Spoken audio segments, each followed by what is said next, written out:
Hello दोस्तों, astrology और way to reality channel में एक बार फिर से आप सभी का स्वागत है। दोस्तों, आज हम बात करेंगे ऐश्वर्या राय बच्चन जी के कुंडली के बारे में। तो जिन्हें कोई जानता नहीं, ऐसा कोई हार्डली होगा कि जो इनको जानता नहीं और उनके पर्सनैलिटी से वो परिचित नहीं, ऐसा हार्डली इंडिया में कोई होगा। तो अपने सौंदर्य से ब्यूटी विद द ब्रेन जिन्हें कहा जाता है, उसके लिए फेमस ऐश्वर्या राय शुरू से ही मॉडलिंग, एक्टिंग, ड्रामा में इंटरेस्टेड थी। तो उनका जन्म जो है वो 1 नवंबर 1973 को हुआ मैंगलोर में, जो कि कर्नाटका में पड़ता है।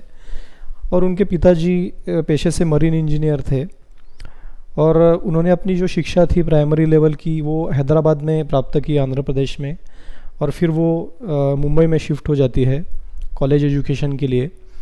और फिर बाद में कॉलेज एजुकेशन कंप्लीट करते करते पैरेलली उन्होंने अपनी मॉडलिंग में शिक्षा जारी रखी और उनको मॉडलिंग के ऑफ़र्स भी आते गए। और फिर बाद में वो कुछ कंपनियों से टाइप करके उनसे एडवर्टाइज में भी वो आती गई। और बाद में 1994 में उनको मिस इंडिया चुना गया और उसी साल में उनको मिस वर्ल्ड के खिताब से भी नवाजा गया। तो उनकी कुंडली में ऐसे कौन से योग है कि इतनी फेम इनको मिली, और वो दिखने में भी बहुत सुंदर, उनकी आंखें जो है वो नीली आंखें और एक प्रकार से अट्रैक्टिव उनका जो पर्सनैलिटी है। तो उसके कुंडली में कौन से योग है कि इतने एक अलग पर्सनैलिटी उनकी थी और वो काफ़ी फेमस हुई। तो जानते हैं उनके जन्म कुंडली में कौन से योग है। तो जन्म कुंडली में देखेंगे तो उनके पराक्रम स्थान में शुक्र, चंद्र और राहु की युति है। तो जब कभी भी ये शुक्र, चंद्र और राहु का किसी भी स्थान में स्त्री के कुंडली में अगर योग होता है तो वो बहुत पॉजिटिव माना जाता है। हालांकि राहु जो है वो ऐसा कहते हैं कि वो योगों को ख़राब करने वाले हैं, लेकिन इस कुंडली में राहु शुक्र और चंद्र के साथ में है। शुक्र राहु का मित्र है और शुक्र के साथ रवि भी राहु आएगा, वो कंफर्टेबल खुद को महसूस कराएगा। और इसमें डिग्री वाइज बल अगर देखेंगे हम ग्रह स्थिति में, तो शुक्र 1 डिग्री का है और राहु जो है वो क्लोज कंजंक्शन में 7 डिग्री का है। तो यहाँ पे राहु शुक्र की युति बन रही है। और चंद्रमा जो 21 डिग्री के है वो वहाँ पे स्ट्रांग होके बैठे हुए हैं पराक्रम स्थान में। तो ऐसा जो योग है उनको वो अप्सरा योग उसे कहा जाता है।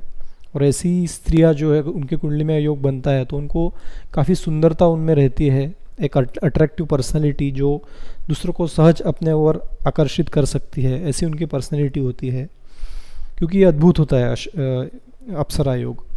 और साथ ही साथ बुध, इनके जो बुध है वो वाणी के स्थान में जाके बैठा हुआ है, इसलिए वाणी से भी लोगों को आकर्षित करेंगी, क्योंकि बुध वाणी के स्थान में बैठा हुआ है, अपने स्थान का कारक। और वो बहुत ब्रिलियंट होंगी, क्योंकि एक तो राहु चंद्र जो है अपने मित्र के राशि में, गुरु के राशि में है और कम्युनिकेशन के स्थान में युति बन रही है। तो इनका कम्युनिकेशन बहुत अच्छा हुआ, क्योंकि थर्ड हाउस को कम्युनिकेशन हाउस भी कहा जाता है। तो सौंदर्य के साथ साथ अच्छा कम्युनिकेशन और अच्छी बुद्धि जो बुध ने उनको वाणी स्थान में जाके प्रदान की और अच्छी वाणी उनको दी। तो अच्छे वाणी के साथ साथ, अच्छे पर्सनैलिटी के साथ साथ, अच्छे लुक्स के साथ साथ, क्योंकि वहाँ पे अप्सरा योग है, वो एक ब्यूटी विद द मतलब बोल्ड ब्यूटी इसे हम कह सकते हैं, ब्यूटी विद द ब्रेन। तो उसके हिसाब से उनको देखा गया और उन्होंने फिर वो 1994 में मिस वर्ल्ड का खिताब प्राप्त किया। तो यही एक स्ट्रॉन्ग योग कुंडली में है जिसके वजह से उन्होंने काफ़ी फेम प्राप्त किया। अब इस फेम का जो संबंध है वो शनि के साथ बनता हुआ दिख रहा है, क्योंकि शनि की जो 7वीं दृष्टि है वो इस योग पर पराक्रम स्थान में पड़ रही है।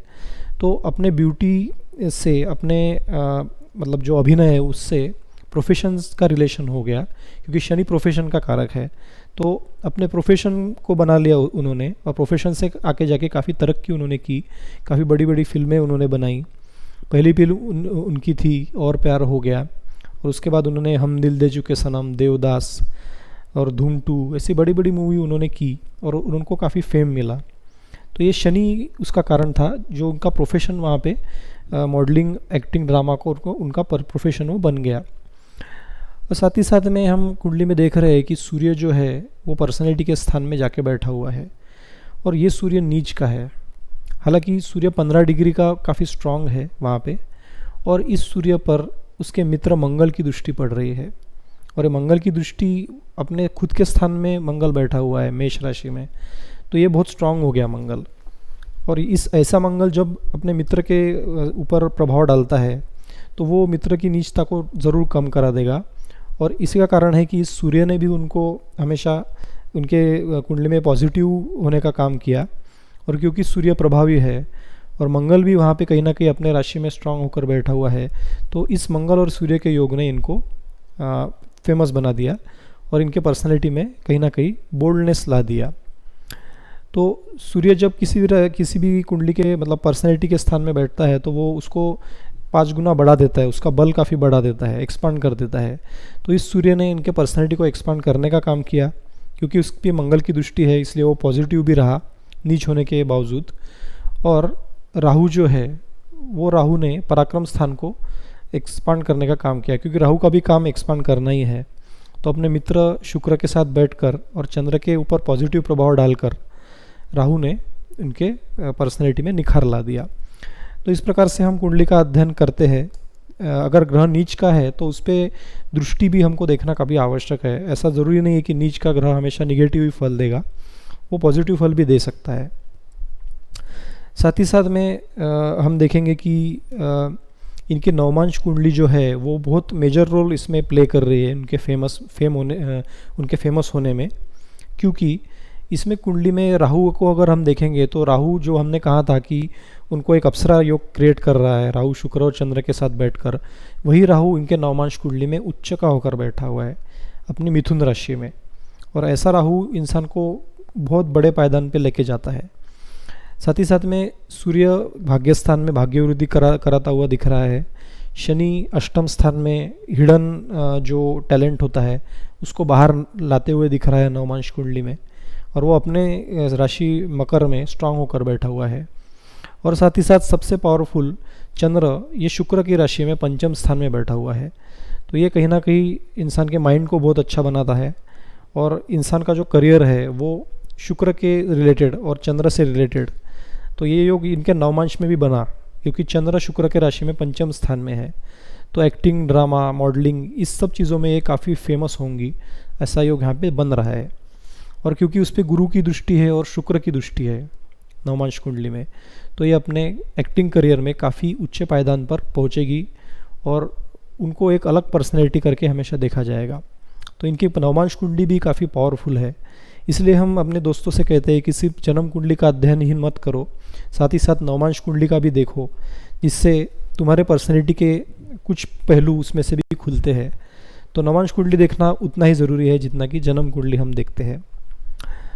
तो इस प्रकार से हमने उनके पर्सनैलिटी सुंदर होने का, उनकी आंखें और उनकी जो पर्सनैलिटी है उसमें एक प्रकार से निखार रहने का और उनकी फेमस होने का कारण हमने जान लिया। अब हम जानते हैं कि उनकी महादशा कैसी थी। तो शुक्र की महादशा में उनका जन्म होता है। अगर हम महादशा पीरियड देखते हैं, 1982 तक शुक्र की महादशा चली, बाद में सूर्य की महादशा रहती है 1988 तक, और फिर बाद में चंद्र की महादशा जो कि 1998 तक चली 10 साल की। तो उस चंद्र की महादशा में उनको काफ़ी प्रसिद्धि प्राप्त होती है, उनके पर्सनैलिटी में कहीं ना कहीं एक रौनक आती है, निखार आता है। और 1994 में जबकि चंद्र की महादशा चल रही थी, पीक पर थी, तब उनको मिस वर्ल्ड का खिताब मिल जाता है और वो काफ़ी फेमस हो जाती है।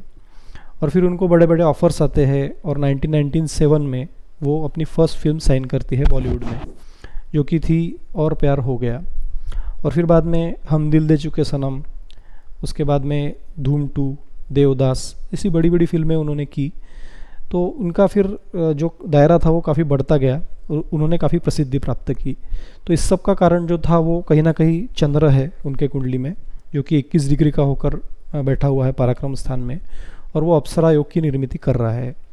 साथ ही साथ 1994 में हम ट्रांजिट देखेंगे तो गुरु और शनि पर्सनैलिटी के स्थान पर दृष्टि डाल रहे थे, और गुरु जो था वो उनके पर्सनैलिटी पर के ऊपर गोचर कर रहा था, और शनि जो करियर का जिसे हम कहते हैं प्रोफेशन का कारक कहते हैं, तो वो भी कहीं ना कहीं कुंभ राशि में था। तो अपने राशि में शनि भी वहाँ पे ट्रांजिट कर रहा था स्ट्रांग होकर। तो इन सब चीज़ों ने उनके करियर में एक प्रकार से निखार ला लिया। अब बात करेंगे कि मंगल की महादशा उनकी 1998 के बाद चलती है और 2005 तक वो चलती है। तो मंगल जो है उनका सप्तम स्थान में अपने ही इस राशि में स्ट्रांग होकर बैठा हुआ है। और सप्तम स्थान जो होता है वो लाइफ पार्टनर का या फिर गर्लफ्रेंड बॉयफ्रेंड इन सब चीज़ों का वो कारक होता है और उसे लाइफ पार्टनर का स्थान कहते हैं, जीवन साथी का।